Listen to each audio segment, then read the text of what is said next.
Apa pertanyaan? Nggak tahu, kan lu yang tanya. Itu mulai. Gimana? Ada. Assalamualaikum warahmatullahi wabarakatuh. Waalaikumsalam. Bang, Topi udah bagus lu. udah mulai nih. Ya udah, terus. Ya bang, saya ada pertanyaan bang. Oke. Saya nggak ada jawaban, Bang.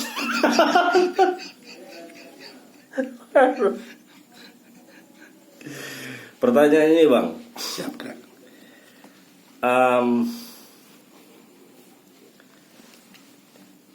Saya ragu. Maksudnya pertanyaan begitu dalam, ya ringan-ringan aja ya. Ringan-ringan aja, Bang.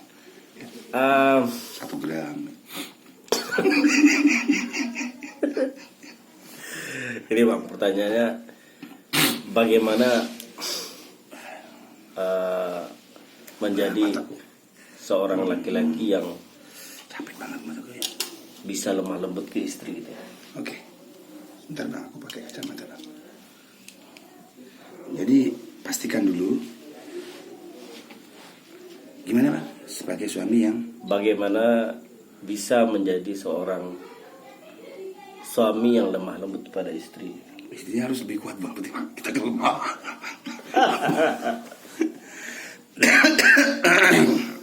Ya, jadi Masya Allah. Apa kita nggak pakai bahasa jengis kan? Jangan salah. Sing salah. Jadi pada dasarnya Allah tuh mencintai kelembutan. Innallaha rafiqun yuhibbur rifqa fi kulli amri. Allah itu lemah lembut dan mencintai kelembutan dalam segala perkara. Benar gitu, Bang, ya, kurang lebih hadisnya ya, Bang, ya. Ya, Bang. Benar nggak? Betul. Betul ya, sebenarnya. Nah, maka pada keluarga kita itu lebih pantas lagi mendapat kelembutannya kita. Karena memang mereka yang paling berhak untuk mendapatkan itu. Kalau nggak dari siapa lagi? Kalau tidak dari siapa lagi? Masa dia mau berharap dari sumber eksternal? Apalagi dari lelembut.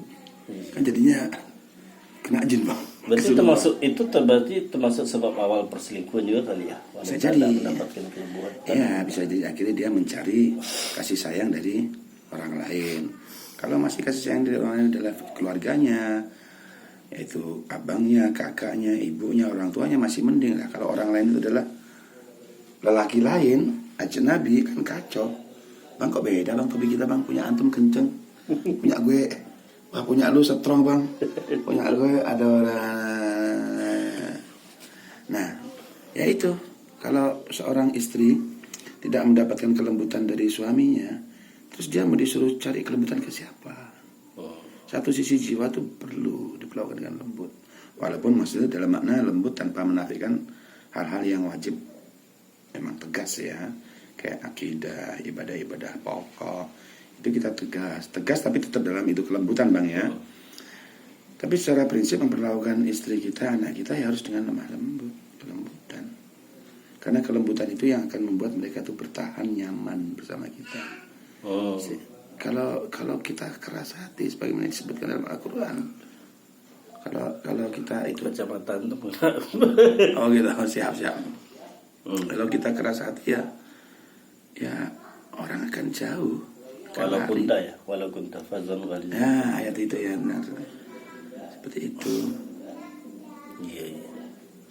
Terus apa dalam bentuk kelembutan kepada istri dan anak-anak di rumah luas ya. Kelembutan itu kan mulai dari ekspresi wajah, tata cara, pilihan kata yang dipilih, ya tidak berlaku kasar. Masya Allah, kasih banget jadi saya. Apalagi KDRT ya bang. KDRT di luar akad nih. Kasih bang. KDRT di luar akad ya bang. Akadnya akatan. Itu termasuk lembut ke anak istri ya. Iya, kalau istri yang nggak suka dicium. Ya bagaimana biar suka? Kita pikir itu PR. Cuma memang antar istri itu beda. Waalaikumsalam, makasih bang ya. Antara istri itu beda. Bang, kayaknya kurang kesini bang. Kameranya iya gitu ya. Tingkat itu kebutuhan asupan kelembutan pada masing-masing istri itu memang beda. Oh gitu memang. Belum tentu sama bang. Kita contoh lah. Gak boleh kita standarkan sesuai kebutuhan. Ada yang kita kasih terlalu banyak luber, dia malah merasa terganggu. Ini fakta dari empat istri. Fakta bang. Ada yang kita sudah full, kita keluarkan mata air kelembutan, cinta, perhatian, dia tampung aja, daya tampungnya tinggi. Ada yang kita dikit aja dia udah tumpah, ada yang kita kasih lebih banyak dia malah merasa terganggu. Ya, outputnya beda. Beda-beda. Beda-beda. Ya itulah asiknya poligami, itu kita bisa memperlakukan berbilang wanita dengan itu modul dan cara yang berlainan. Sambil minum ya banyak. Kirain itu buat anak, buat apa? Antum masya Allah khusnudonmu luar biasa bang. Cahaya. Kembar dari cahaya. Bahasa India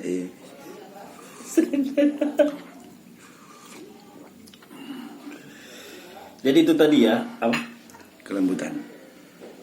Jadi kalau secara syariatnya wajib berarti jatuhnya berlaku lembut perintah, kepada istri. banyak perintah memperlakukan istri dengan lembut. Bahkan marahnya kita pun dengan lembut. Dengan kelembutan kita marah. Iyalah. Jangan sampai kasar juga. Andai pun kasar dalam batasan yang dibolehkan syariat, tapi kan setelah melalui banyak tahapan bang, menasehati sambil terus mendoakan pasti ya. Kemudian misah ranjang, masih tidak dikumpulin. Kemudian tahap berikutnya kemudian khususnya belum berubah, baru melakukan pemukulan yang sifatnya ringan, bukan untuk mukul kayak antum maling gitu bang. Ya mukul yang bukan, pertama bukan wajah, kemudian titik-titik yang aman yang dan tidak sepenuh tenaga lah bang. Dalam arti menunjukkan bahwa kita tuh marah, kau tuh udah aku bilangin loh, kok tetep aja, atau kakinya lah, atau betisnya lah, yang menunjukkan bahwa kita tuh marah. Tapi itu setelah itu tahapan yang 1, 2 tadi bang. Ini ada yang asik bang, ya ini penting bang. Ada tahapan yang kedua tuh, tahapan yang kedua tadi. Setelah itu menasehatin belum ada perubahan berbilang waktu, maka apa perintahnya syariat? Jangan dikumpulin, jangan digauli ya. Jangan digauli. Nah coba bayangin ini, ada sebuah ironis dalam praktek. Yang suaminya ternyata bukan lelaki strong bang.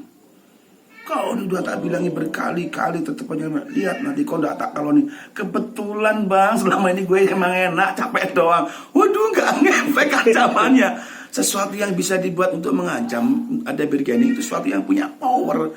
Nah kalau tawan tuh ya bang itunya sangat lemah. Ya nggak mampu lah buat ngancam bang. Itu sih bukan berlaku lembut tapi lelembut ya. Lelembut. Ya, jadi lelaki yang lemah dalam hal ranjang itu akan sangat sulit untuk meluruskan istrinya ketika nusus. Karena nasihatnya diabaikan, dia tidak bisa masuk ke tahapan kedua, yaitu memisah ranjang. Ya, ini saya kasih bocoran penting ya. Penting banget, catat baik-baik ya. Coba Bang didekatkan Bang kameranya. Bareng tetap bareng kita. Tetap bareng. Lebih dekat. Nah, atau aneh yang maju ya. Nah, ini penting ya. Banyak wanita yang merasa bahwa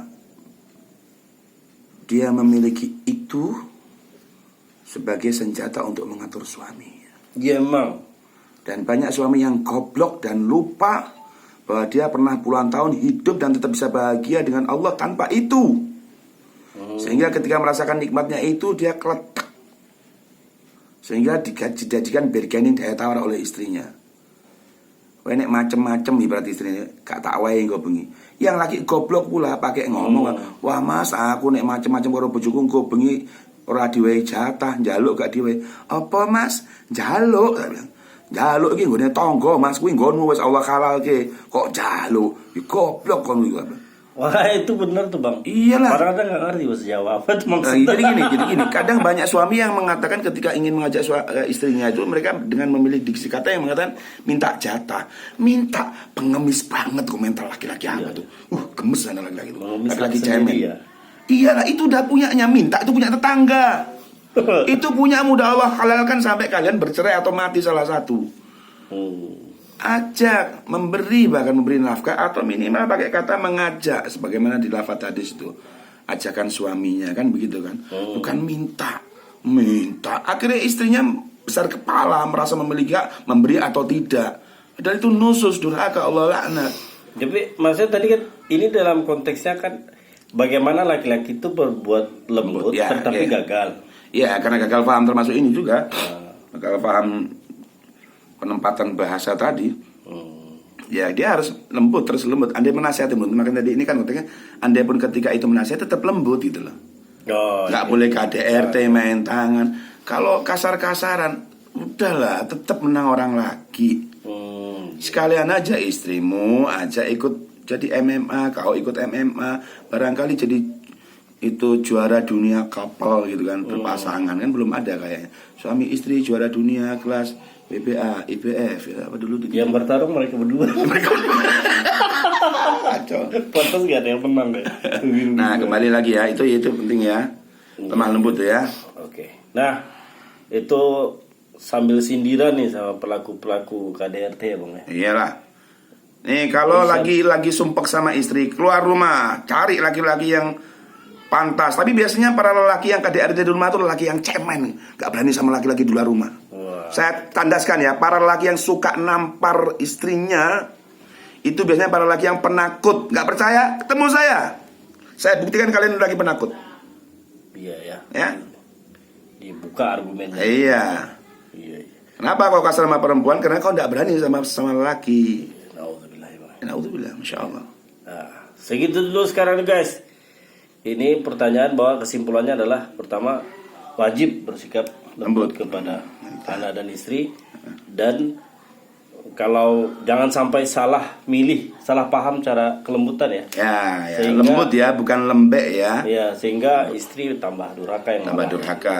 Yang ketiga, buat pelaku KDRT yang lagi banyak viral di mana-mana di medsos, kalian tahu diri lah jadi laki-laki. Ya, Hukum-hukum menikah harus tahu tetap batasan. kalian menang lah lawan perempuan. Walaupun istrimu karateka sabu ini, kalau udah di rumahmu kau menang. Iya. Secara mental, secara laki-laki, Tapi secara aslinya power. itu adalah lelaki. Cemen. Kalau kau lelaki yang hebat, kau cari lawan yang pantas sama lelaki. Ya, itulah dulu edisi kali ini 10 menitan bersama Bang Taufik. Kami dari Salam damai. Topi mana sih? Ini topi rancangan sendiri, Bang. Enggak, bukan nih daerah mana yang pakai gini. Iya, Anda rancang sendiri nih. Oh. Nah, ini bisa model Anggapannya begini. ini topi jengiskan ya. Iya. Ya, kami dari Gini, Bang. jengiskan tuh mana? Mongol. Mongol. Kami dari Mongol pamit dulu. Mongolia. Ya, sekian. Assalamualaikum warahmatullahi wabarakatuh. Waalaikumsalam warahmatullahi wabarakatuh. Ya.